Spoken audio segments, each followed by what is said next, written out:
Great to have you here. We hope everyone is doing well, staying healthy and safe. My name is Heather Towsley. I'm the Vice President of Marketing at SmartCover, based out of Southern California. Today's webinar is presented by SmartCover. Our intention today is to share our experiences in water and wastewater from the policy side, the operational side, and the technical side, and hopefully provide some illumination and guidance on compliance during these uncertain times and the lessons we can draw upon through this experience. It's our hope you'll leave today's session with understanding of the concept of a black swan, an unpredicted and major shock to our routines and daily lives. What lessons can we learn from prior black swans and how we can think about applying those lessons today and tomorrow. And finally, how technology can be leveraged to help us improve our resilience and compliance when it comes to recovering from unexpected or untimely disasters. With me today is SmartCover co-founder, David Drake. First, I'd like to spend some time with a little backstory on David and SmartCover. Originally studied electrical engineering at Caltech and the University of Southern California. Since then, David has amassed over 40 years of experience in radar systems, communications, software development, computer systems, signal processing, cryptography, and image processing. In 2006, David dipped his toe into the pool when he was elected to the Rincon Water Board here in Southern California. Well, he's now doing laps, serving over 14 years. He spent 9 years on the board of directors of the San Diego County Water Authority and also chaired the City of Escondido Planning Commission. He was elected to the Executive Committee of the Association of California Water Agencies Joint Powers Insurance Authority, ACWA, GPIA, where he chairs the Workers' Compensation Committee and is the vice chair of the California Water Insurance Fund. He holds 13 US patents and 7 international patents. And an interesting highlight from his career is his work on the CSAT team at the Jet Propulsion Lab, where he worked with one of the earliest Earth-observing satellites, designed to gain a better understanding of Earth's seas. So he's always been involved with water and technology. In his spare time, he dabbles with astronomy, seismology, and amateur radio with an extra class license. It was at the San Diego County Water Board that David met his future business partner, Dr. Greg Quist, a Yale astrophysicist and economist who earned his PhD in physics from UC Santa Barbara. And encouraged by their friends in the water industry and conversations with their colleagues, David and Dr. Quist invented the first remote sewer monitoring system and founded SmartCover in 2005. And since then, they've grown the company to more than 450 water systems across North America, with nearly 5,000 systems installed today. And according to customer feedback, we've helped prevent more than 25,000 sewer spills. It's results like this that motivate them to continue on their journey and help others lower costs, lower risk, and improve human health and the environment. With that, I'd like to hand over the virtual microphone to our very own resident rocket scientist, Chief Innovation Officer, and SmartCover co-founder, David Drake. David. Heather, thank you very much for that very kind introduction. And I want to start by introducing you to that great American philosopher, Yogi Berra. You may have already be familiar with some of his famous quotes like, "It ain't over till it's over," or "It's like deja vu all over again." Because there's another quote that is attributed to him, although a little research indicates an older primary source. It's tough to make predictions, especially about the future. And today we're going to be talking about both predictions and the future. But as we wade into this topic, let's remember that this warning provided by Professor Berra, it's tough to make predictions, especially about the future. You may have heard of a black swan, but what exactly is a black swan? Prior to 1697, the Western world believed that all swans were white. Whenever you saw a swan or wherever you saw a swan, it was white. That was until the early Dutch explorers spotted black swans in Australia. So the conclusion reached after many years of observation that all swans are white was in fact wrong. In 2007, a fellow named Nassim Taleb, a professor at the University of Massachusetts, wrote an astonishing book, which I recommend you take time to read, especially during our current crisis, called The Black Swan. As you might have guessed, the term black swan is really just a metaphor The subtitle of Talib's book is The Impact of the Highly Improbable. The Black Swan explores in great depth the concept that we naturally live our lives, run our businesses, operate our utilities, and make daily decisions based on a series of assumptions that generally support the idea that today is going to be pretty much like yesterday, and tomorrow will be pretty much like it is today. Things change slowly and with a predictable regularity, and this regularity of our daily lives and our expectations builds up unnoticed biases and habits in the way we do things and prepare for the next day like it was sort of like today. We think we've got it all figured out, and guess what? We don't. Think of the impact of 9/11 and how that has changed the world. A black swan event. The rise of Google and Amazon are also black swans. Who could have predicted these events? And so here we are, smack in the middle of a black swan event. Think back to Valentine's Day of this year, a little more than a few months ago. Did you have to worry about how much toilet paper you had in your house? Or were you thinking about waiting in line to get into a grocery store? Or being asked to shelter in place for months? Or not being able to travel to visit relatives and friends or for business? The question is, when this event is over, and of course it will be over, how do we adapt? What lessons did we learn? And what can we expect next? What will the world look like after this particular black swan has moved on? And one guaranteed associate with any black swan event is a learning curve. And as you get through the learning curve on the other side of the black swan, you'll have new tools and new knowledge and new understanding of the world around you. Specifically, how will we be doing our jobs differently? Let me give you an example from my past that illustrates how we humans tend to think about the future. In Southern California, we live in a water cul-de-sac with the end of the pipe. Our local supply and storage is small, and the majority of our water comes from the Colorado River Basin and the snowpack in the Sierra. So we pray for rain and snow all over the West, but these details must be left for another time. Here's my point. In 2020, the San Diego County Water Authority projected usage in 2020, only 10 years later, based upon good data and projections of population growth and economic growth of about 720,000 acre feet. See it circled there. Guess how much water the county of San Diego used in 2019, just last year? 365,000 acre feet. About half of it was projected just 10 years ago. I'm guessing that number will shrink even more this year, given our current economic situation. So what happened? Well, there was yet another drought in California and the West, and this time for 5 years, starting in 2012 and ending in 2017. But something of a black swan appeared yet again. I guess they occur in flocks. This time, the governor, for the first time in history of the state of California, declared a water emergency in 2015 and cut back water deliveries to the state's suppliers by 25%. This sent a shockwave around the state. The good news is, of course, there was plenty of water to go around for San Diego, as we were anticipating rigorous growth and increased water usage, and we spent more than $2 billion ratepayer dollars creating infrastructure to deal with exactly this kind of water supply uncertainty. What we didn't count on or plan on, the governor cutting us all back 25% in our retail sales, decreasing our revenue and forcing us to raise rates to stay solvent. Another black swan event. So you might be asking by now, what do black swans and the water supply situation in San Diego have to do with today's topic of collection system operations and compliance in the new normal? I would like to suggest the answer is resilience. Unfortunately, resilience is starting to become something of a buzzword, but it really does describe an important element in dealing with black swans. A well-functioning water and sewer system are what operates first world societies from the rest of the world. From the times of the Romans, or maybe even earlier, these systems have been most critical and at least appreciated. Infrastructure we have, and as stewards of our water delivery and sewer collection and treatment systems, it's up to us to be able to be sure we are providing life-giving and life-protecting services to our constituents. And what is resilience?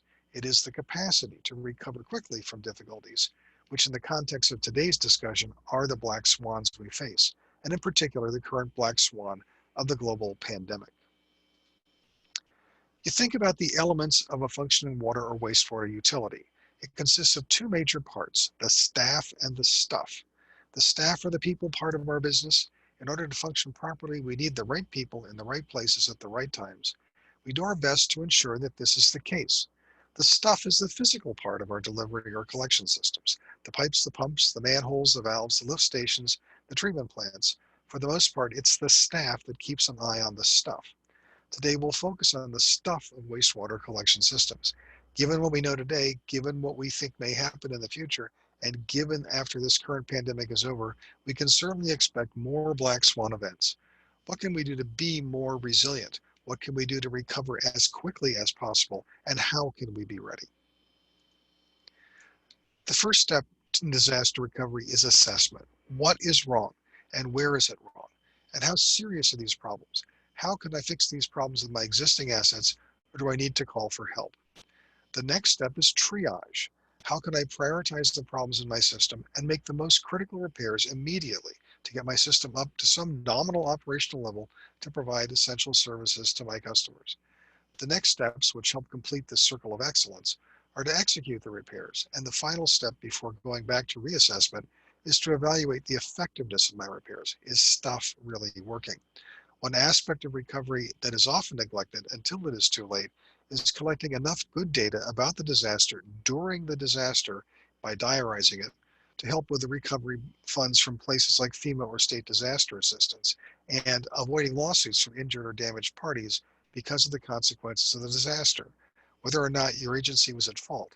But you know what Shakespeare said about lawyers? Well, lawyers do another thing. They write consent decrees, and part of the consent decrees is relief from certain regulatory obligations if you have the right documentation, especially related to force majeure events. And so if you can show the right documentation in a timely way, you can be relieved of some of these obligations. Today, we'll be focusing on the first and most critical step in the recovery process, assessment. The first thing we have to do after a serious event, black swan or otherwise, is to figure out what's wrong, where the problems are, and how bad the problems are. In order to do this properly, we need to start with a widely dispersed sensing network, lots of sensors in lots of locations. We also need a reliable communications network that is real time. So data is coming at us quickly and immediately, ubiquitously, so there are no dead zones in our service area. Robust in the sense that the communications is always there, even under the most extreme conditions, and redundant. So in the case that there are any failures, we still get the information. We also don't want to be relying on land-based power to operate our sensors or communications. Power needs to be off-grid and reliable. Local battery power is the answer. Data and decision support from any remote network system must be easy to understand, digest, and act upon. In the heat of an emergency, data needs to be easily accessible and simple to use. Finally, bringing in data from so many sources often helps sort out the serious problems from the not so serious. We'll talk about each of these critical characteristics of a rapid assessment system next. The challenge you face with a collection system is it is big and dispersed. Hard assets like lift stations, manholes, pipes are all over the place. And when the disaster strikes, you need to be able to quickly assess what is going on and what needs help. You need a lot of sensors and a lot of places. We don't have enough staff to watch all our stuff. 15 years ago, this concept was completely foreign. Except for some SCADA sensors, our version of widely dispersed networks was sending folks out in trucks to lay eyes on critical parts of our system, hoping we can pull out the information we need. That's very hit and miss for sure. Collection systems have traditionally been an area where there was not a lot of real-time knowledge, except for perhaps at lift stations. An example illustrating the need for remote sensing hit us hard in 2011 in Southern California when we had the Great Southwest Blackout. And a very hot day in September, when the electrical grid was already stressed to the max, a technician in Yuma, Arizona, made a mistake at a substation that cascaded through San Diego, Riverside, Orange County, even down to Tijuana, creating a regional blackout that lasted 13 hours. Yet another black swan. Because the traffic lights were not operational, a trip across town that normally takes 10 minutes took an hour. So even in this situation, our staff could not reach our remote assets in a timely manner. Remote sensors would have been great. There were several major spills at lift stations that day, including one at a major city for $1.1 million in fines. Reliable communication is the key for remote sensors. You may have a widely dispersed set of sensors, but if you can't talk to them, they're useless. That's why we use satellite communications. We started with a terrestrial solution, but that had many issues of logistics and coverage. It may have appeared simpler, but the problems quickly became obvious and we landed on Iridium. As scientific explorers, Greg and I had a specific interest in the Iridium satellite network because wastewater systems tend to be at the bottom of the valley, behind the building, under the thickest trees, and therefore radio communications from the ground were extremely difficult. But by looking straight up, we found a better connection. If you have a satellite radio in your car, you know the experience of going under a bridge and losing the signal. But if you have 66 satellites up there, you almost never lose anything. You'll always get the data through. There's also no need to send a lot of data. Remote smart sensors can do local analysis, so the data transmitted can be concise and still get the message across. The most important advantage for resilience is space-based Iridium. Hurricanes or other natural disasters can devastate local wireless communications. We'll have a case study on that soon, but Iridium still works fine. Another distinct advantage in Iridium is it's used by the Department of Defense, and this ensures longevity by setting a high bar. Different generations of wireless communications come and go. You may remember 2G and 3G cell networks, CDPD, and some of you might remember WiMAX, all requiring hardware upgrades every time there was a change. All of these disappeared. People spent millions of dollars and it just went away, leaving stranded assets. Iridium offers long-term stability, no format changes, and is a fully trustworthy backbone for two-way wireless communications to a dispersed network of sensors. When you need it, it's there. The third critical element for a successful rapid assessment system is power. Power to run sensors and power to provide communications. We're all familiar with blackouts that occur under a variety of conditions. Electrical storms and windstorms, network errors, like the one that prompted the 2011 blackout in the Southwest, or for those of you old enough to remember, and some of you are, the great blackout of 1965 that knocked out the whole Northeast United States. I was in New Jersey at the time, and we still had power, but we could look in to see Manhattan, and it was dark as night, and it was a very scary time. The point is, especially as a resilience component, we can't count on land power. The obvious solution is batteries combined with a very low power drain design. That's one of the key things we've done, is to reduce our demand for power so the batteries can last longer. A resilient solution combines sensor communications and minimize power consumption so batteries can be small and have that long lifetime. Long lifetime, reliable, and off the grid. You remember that scene in The Wizard of Oz when the wizard tells Dorothy and her companions, pay no attention to that man behind the curtain? The need for simple data reminds me of that scene.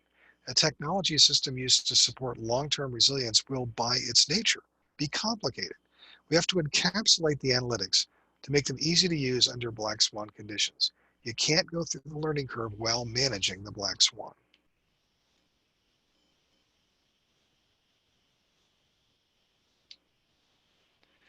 The last element, hang on here, did I do the right one?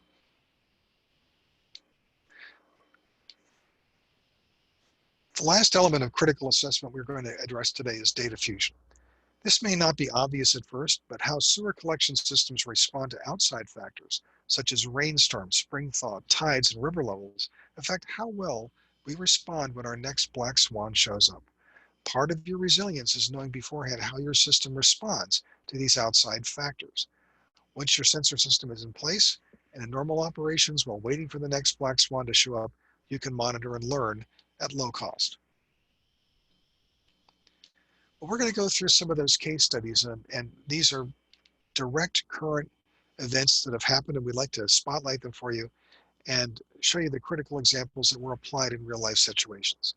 In this first example from a utility in the San Diego area, it shows how remote monitoring reduces risks and multiplies manpower during a crisis. When the health pandemic hit this spring, we helped a sewer agency in Southern California deploy an emergency monitor at a lift station on the influent side of a treatment plant.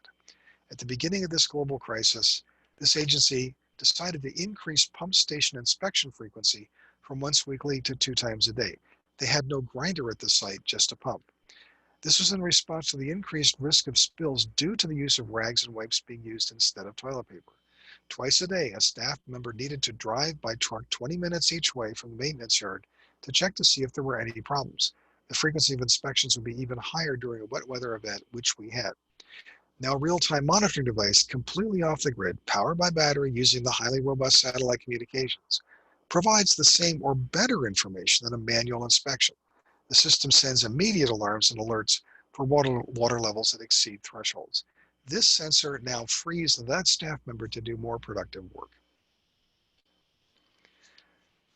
This utility, located near LAX Airport in Los Angeles, installed real-time monitoring systems in their lift stations as an off-the-grid backup in case of emergency. Well, they had an emergency. And their Black Swan event was a very drunk driver knocking down 2 power poles at 2 a.m. on New Year's Day morning. If you look to the center right there, you can see 2 power poles that have been busted in half and are sagging from the wires. Using real-time, the power outage that caused the loss of communications and electricity for their 7 lift stations. But unfortunately, they had the off-grid backup in place. Using real-time data provided to their smartphones, they were able to triage the situation and leapfrog generators to the right pump locations at the right time to avoid any overflows. We were told after the incident, instead of writing spill reports, they were able to enjoy the bowl games on New Year's Day.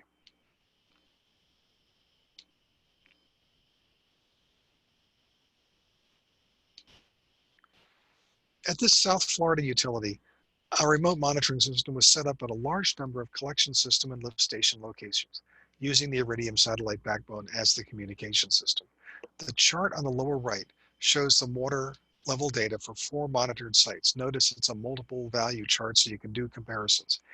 Did not show a tremendous amount of while Irma was an unusual storm and did not drop a tremendous amount of rain, the wind and storm surge were ferocious and knocked down cell phone towers throughout southern Florida.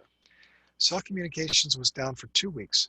During this period, the monitoring system worked flawlessly and provided continuous and real-time data throughout the duration of Irma, giving the collection system operators real-time visibility into their system before, during, and after the storm. Also from Irma, this example shows how a drainage district used remote monitoring to semi-automate water levels in drainage canals to avoid flooding. This is in an area north of Miami, along the Atlantic coast. This is another example from South Florida, also related to Irma.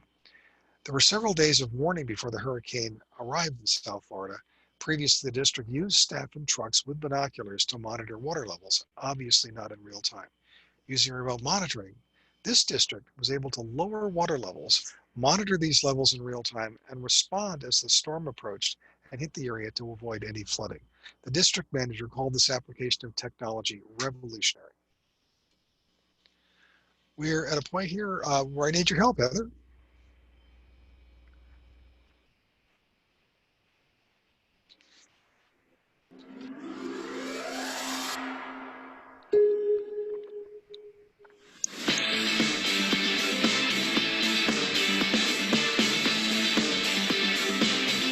Hey everybody, it's Jay Warren with another On the Clock. You know, we're always putting technology to work here in the American Dream City, like our new smart manhole covers.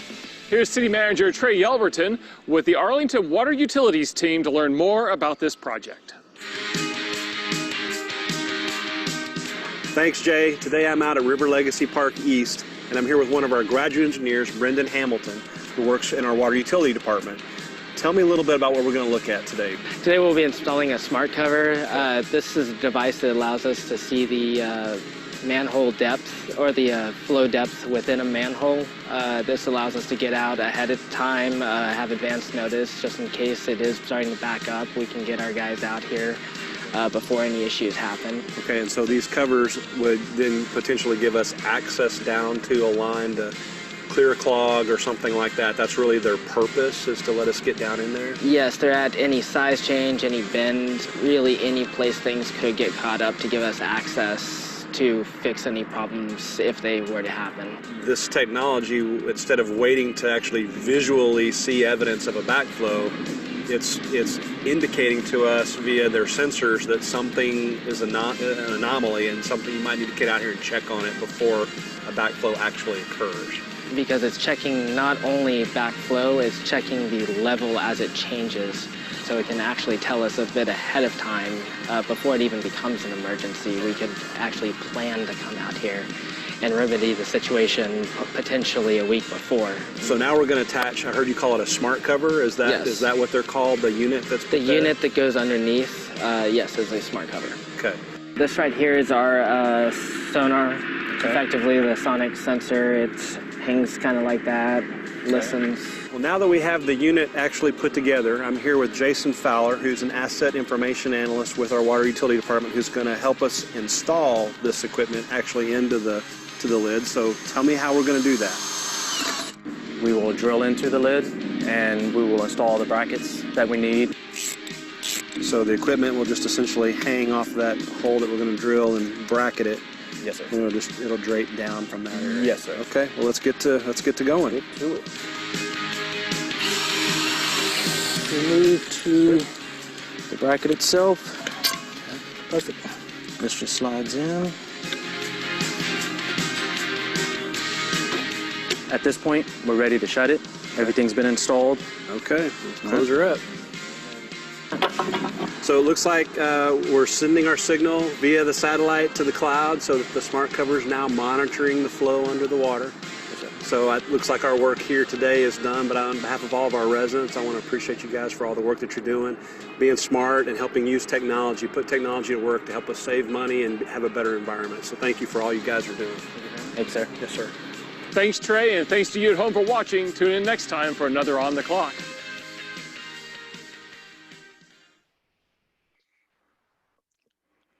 I'm always excited by that video to see 15 years of development and Arlington, Texas, taking the initiative to do their own installations and service entirely in their control. The one thing you didn't see in that video, they did drill a hole in the manhole cover, and that's where the cable went through to attach the antenna that's on the top of the cover.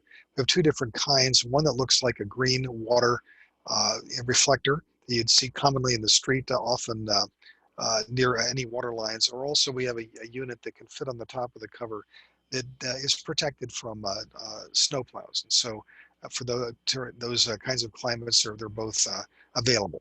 That's the only thing you didn't really see in that scene. In this diagram, this is an example of a typical wastewater system.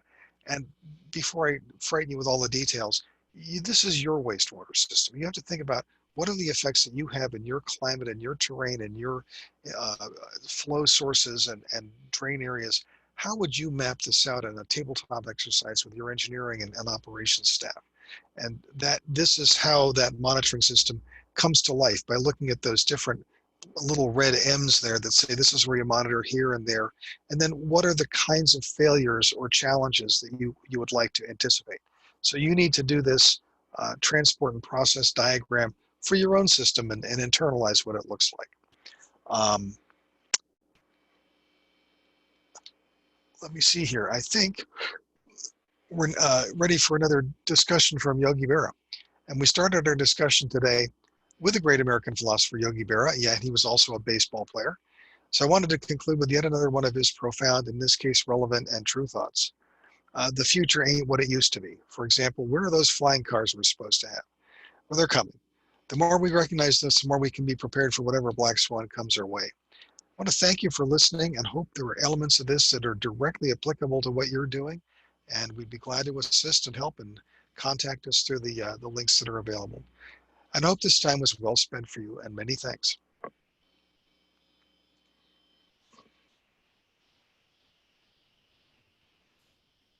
Thank you, everybody. Thank you, David. Thanks for attending. Everyone, please stay healthy and safe out there.